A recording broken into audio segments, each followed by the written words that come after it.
நேற்று காலை தேசிய வகை புக்கெட் ஈஜோ தமிழ் பள்ளியில் பிரதமர் துறையின் அமலாக்க ஒருங்கிணைப்பு பிரிவின் வழி கிடைக்கப்பெற்ற நிதி ஒதுக்கீடு ஒப்படைப்பு நிகழ்வு மிக சிறப்பாக நடைபெற்றுள்ளது.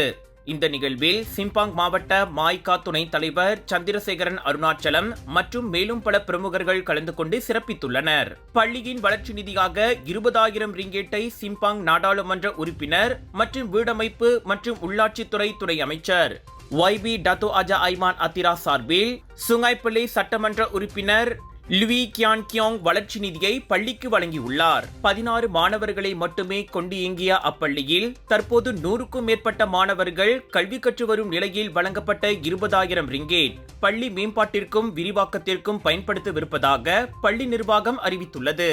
இந்நிலையில் 3.5 ஏக்கர் நிலப்பரப்பில் செயல்பட்டு வரும் புக்கெட் ஈஜோ தமிழ் பள்ளிக்கு அருகாமையில் உள்ள 1.5 ஏக்கர் நிலத்தை பள்ளிக்கு ஒதுக்கியுள்ளதாக கல்வி அமைச்சு அறிவித்துள்ளது.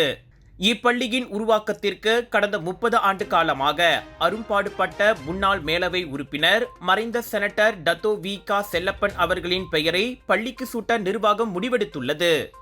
டாக்டர் அப்பாராவ் சன்னாசையின் த ரப்பர் எஸ்டேட் பாய், பால்வெட்டியின் மகன், பல்கலைக்கழக விரிவுரையாளரான சுயசரிதை.